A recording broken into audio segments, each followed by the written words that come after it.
नमस्कार। आज हम पढ़ रहे हैं मुंशी प्रेमचंद जी की कहानी बनमानुस की दर्दनाक कहानी। आज हम तुम्हें एक बनमानुस का हाल सुनाते हैं। सामने जो तस्वीर है उससे तुम्हें मालूम होगा कि बनमानुस ना तो पूरा बंदर है ना पूरा आदमी।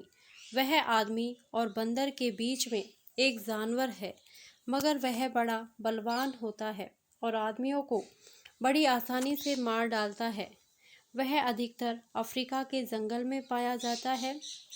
एक दिन एक शिकारी अफ्रीका के क्लब में बैठा हुआ अखबार पढ़ रहा था कि उसका एक दोस्त घबराया हुआ कमरे में आया और बोला, एक हबशी बहुत दूर से यहाँ आया है और कहता है कि पास के जंगल में एक नर बनमानुस का निकला है जो सिर्फ आदमियों को मार रहा है। शिकारी ने उस हबशी को बुलाकर पूछताछ की तो मालूम हुआ कि उबांसी जाति के एक आदमी ने उस बनमानुस के जोड़े को मार डाला है। शायद इसीलिए वह आदमियों को मार रहा है।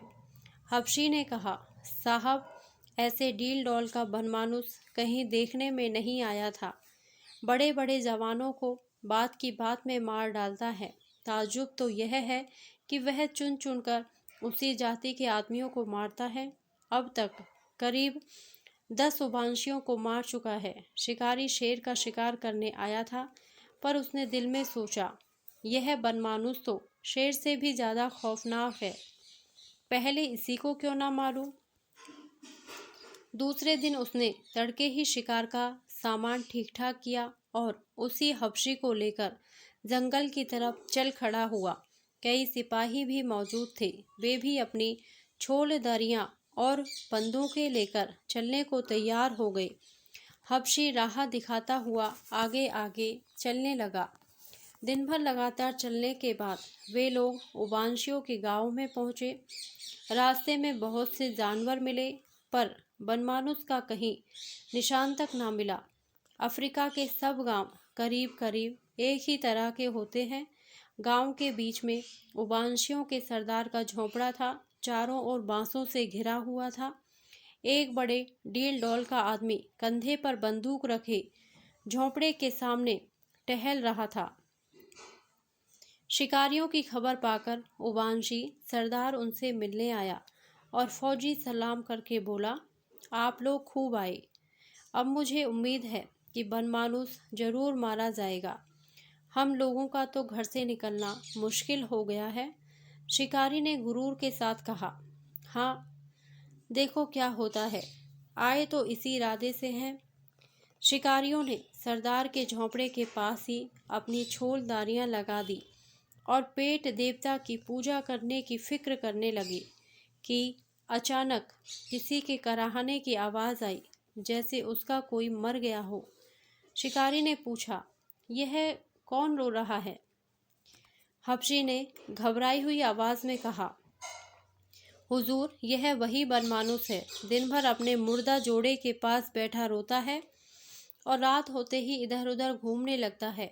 ना मालूम किस वक्त चुपके गांव में घुस जाता है और किसी न किसी को मार डालता है और किसी जाति के आदमी से नहीं बोलता। लोग दिन भर के थके मांदे भूखे प्यासे थे। बनमानुस का शिकार करने की किसे सूझती थी। जब लोग खा पी कर फारिग हुए तो सलाह होने लगी कि बनमानुस का शिकार कैसे किया जाए। उबांशी सरदार ने कहा, रात को आप लोग उसे नहीं पा सकते, दिन को ही उसका शिकार हो सकता है। शिकारियों को भी उसकी सलाह पसंद आई। सब अपनी अपनी छोलदारियों में घुस गए और बाहर पहरे का यह बंदोबस्त कर दिया कि 2-2 घंटे बाद पहरा बदल दिया जाए। शिकारी थका था, जल्दी ही सो गया, लेकिन थोड़ी ही देर सोया था कि उसकी नींद टूट गई और सामने एक परछाई सी खड़ी दिखाई दी। उसकी आंखें आग की तरह जल रही थी। अफसर में फौरन आवाज़ दी, संतरी, पर कोई जवाब न मिला। ना मालूम यह आवाज़ संतरी के कानों तक पहुंची भी या नहीं। अफसर ने तुरंत बिजली की बत्ती जलाई। उसका कलेजा सन्न हो गया। सामने 6 फीट का बनमानुस खड़ा था और उसके हाथ में संतरी की बंदूक थी, जिसकी नली बिल्कुल टेढ़ी मेढ़ी हो गई थी। वह शिकारी की ओर आंखें जमाए हुए था, जैसे सोच रहा हो कि इसे मारूं या छोड़ दूं। उसका डरावना चेहरा देखकर शिकारी की घिघी बंद गई, मुंह से आवाज तक ना निकली।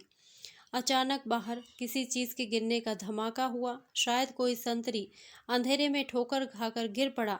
बनमानुस ने झट बंदूक फेंक दी और उछलकर छोलदारी से बाहर निकल गया। अब अफसर साहब के होश ठिकाने हुए, बिछावन से उठे, बंदूक संभाली, बाहर निकले और बिजली की लालटेन लेकर बनमानुस को तलाशने लगे। लेकिन वहाँ वह कहाँ था। मगर इससे ज़्यादा ताज्जुब की बात यह थी कि उस संतरी का भी कहीं पता ना था जो पहरा दे रहा था। शिकारी ने अब की संतरी को ताकीद कर दी कि खूब होशियार रहे, मगर सोने की हिम्मत ना पड़ी।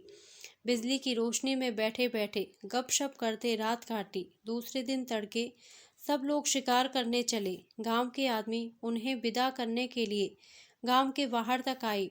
अच्छी खासी भीड़ जमा हो गई। शिकारी लोग झाड़ियों की आड़ में चलने लगे, जिसमें बनमानुस उनकी आहट पाकर कहीं भाग न जाए। हबशी को वह जगह मालूम न थी जहां मादा बनमानुस मरी पड़ी थी। उसी के पीछे पीछे लोग चले जा रहे थे। जाते जाते रास्ते में एक जगह बड़ी बदबू आने लगी। हबशी सहम कर ठिठक गया और कान लगाकर सुनने लगा। वहीं रोने की आवाज़ सुनाई दी। शिकारी ने अपने साथियों से कहा, तुम लोग बंदूकें तैयार रखो, मैं आगे आगे चलता हूँ। मगर अभी 200 कदम भी ना गया था कि उसे वह बनमानुस नजर आया, मगर वह अकेला ना था। उसके जोड़े की लाश भी वहीं पड़ी हुई थी। बनमानुस उस लाश पर झुका हुआ अपने दोनों हाथों से छाती पीट पीट कर रो रहा था। उसके चेहरे से ऐसा मालूम हो रहा था मानो वह अपने जोड़े से कह रहा था कि एक बार फिर उठो, चलो यह देश छोड़कर उस देश में जाकर बसे जहाँ के आदमी इतने निर्दयी, इतने कठोर नहीं है।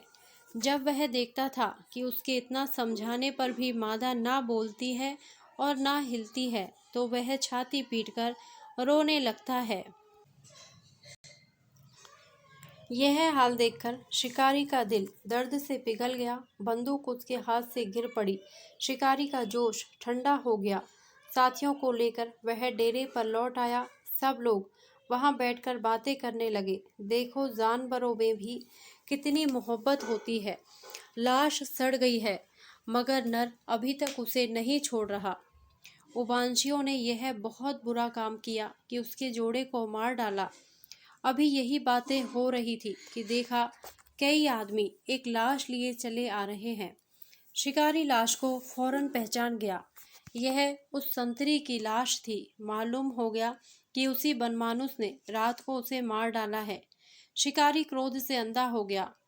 बोला, अब इस दुष्ट को किसी तरह ना छोड़ूंगा। ऐसे खूनी जानवरों पर दया करना पाप है। आज उसका काम तमाम करके ही दम लूंगा। यह कहकर वह फिर उसी जगह जा पहुंचा जहां मादा मरी पड़ी थी, मगर अब की बनमानुस वहां ना दिखाई दिया। तब यह लोग उसके पैर का निशाना देखते हुए उसकी खोज में चले।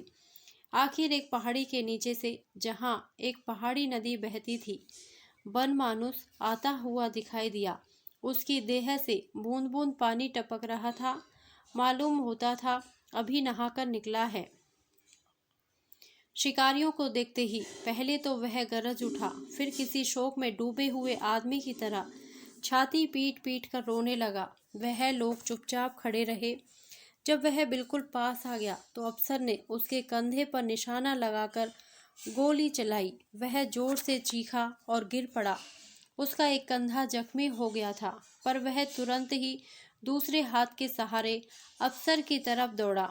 अफसर ने अब की उसकी छाती पर गोली चलाई। शिकारियों ने समझा उसे मार लिया, मगर वह झट एक चट्टान फांदकर भागा और जंगल में घुस गया। शाम होने को थी। अब उसे ढूंढना बेकार समझकर शिकारी डेरे की तरफ लौटे। गोकी यह मालूम था कि वह घायल हो गया है, फिर भी लोगों ने पहरे का बंदोबस्त किया और खा पीकर सो गए। रात भर सब लोग आराम से सोते रहे। अफसर साहब की नींद खुली ही थी कि एक हबशी दौड़ा हुआ आया और बोला, साहब वह तो फिर रो रहा है। अफसर ने ध्यान से सुना। हाँ, यह तो वही रोने की आवाज़ है। लोगों ने झटपट कपड़े पहने और बंदूकें लेकर रवाना हो गए। उस जगह पहुंचकर ये लोग झाड़ियों की आड़ से दोनों बनमानुसों की अंतिम प्रेम लीला का तमाशा देखने लगे। देखा कि वह अपने जोड़े की लाश को अपने खून से रंगी हुई छाती से दबाकर रो रहा है। उसकी आंखों में नशा सा छाया हुआ मालूम होता है, जैसे कोई शराब के नशे में चूर हो। यह दर्दनाक माजरा देखकर शिकारियों की आंखें भी आंसू से तर हो गई। यह तो मालूम ही था कि वह अब चोट नहीं कर सकता। शिकारी उसके बिल्कुल पास चले गए कि अगर हो सके तो उसे जीता पकड़कर मरहम पट्टी की जाए। उसे देखते ही बनमानुस से बड़ी दर्दनाक आंखों से उसकी ओर देखा, मानो कह रहा था, क्यों देरी करते हो? एक गोली और चला दो कि जल्द इस दुख भरे संसार से विदा हो जाऊं। शिकारी ने ऐसा ही किया। एक गोली से उसका काम तमाम कर दिया। इधर बंदूक की आवाज़ हुई, उधर बनमानुस चित्त हो गया, मगर आवाज़ के साथ ही शिकारी का दिल भी कांप उठा। उसे ऐसा मालूम हुआ, मैंने खून किया है, मैं खूनी हूँ। धन्यवाद। यदि आपको यह कहानी अच्छी लगी हो तो प्लीज़ मेरे वीडियो को लाइक करें, शेयर करें और मेरे चैनल को सब्सक्राइब करें। Thank you.